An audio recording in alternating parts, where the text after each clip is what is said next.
So the first thing we have to establish is the pitch of the roof. And to find the pitch of the roof, we're going to look at our plan. If you look right here on our plan, it's marked. This is a 6-12 pitch. Okay. You notice 6 inches and 12 inches. That means that every time the rafter steps in 1 foot, it goes up 6 inches. So take a framing square like this. Every 6 inches that it goes up, you go over 12. If it's 24, it would go up 12. If it was 36, it would go up 18, and so on down the line until you meet your length. All right? So now you hold your framing square. Now I'm going to start at the ridge, and we're going to take our measurement from the ridge and we're going to go down. But the first thing I want to find is the angle or the pitch of the roof.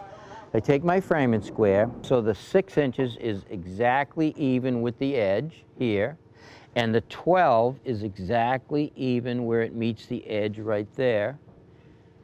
So now if I mark the edge of the framing square right there, that's my 6 and 12 pitch. Okay. Continue that all the way up till it's zeroed out at the top. And once I cut that, I'm then going to go down the other end and make a seat cut.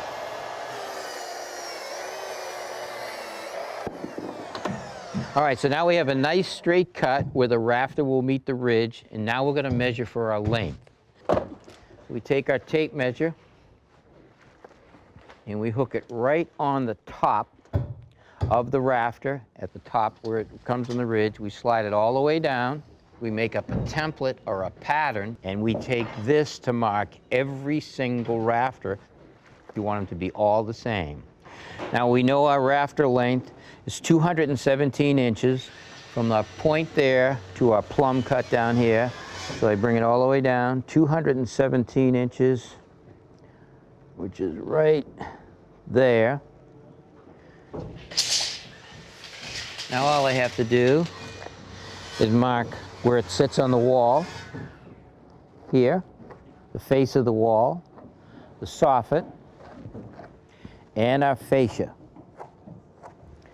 And we'll cut that.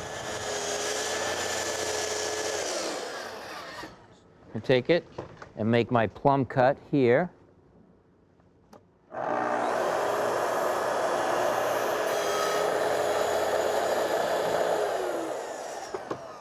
Now I didn't go past the line on either one. I'm going to finish that up later. Make this cut here, follow my angle. Again, everything's parallel.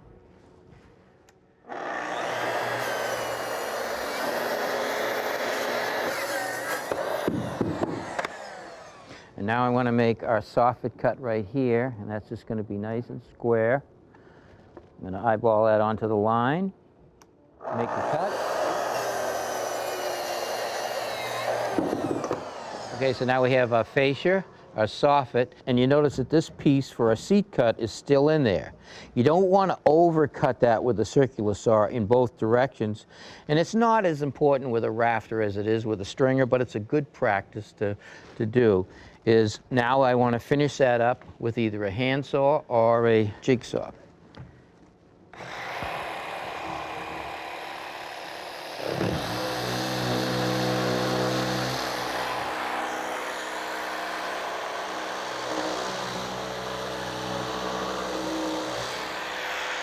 So that's how you cut a rafter. We need 6 more. Let's see how you do. Thanks for watching. This Old House has got a video for just about every home improvement project, so be sure to check out the others. And if you like what you see, click on the subscribe button to make sure that you get our newest videos right in your feed.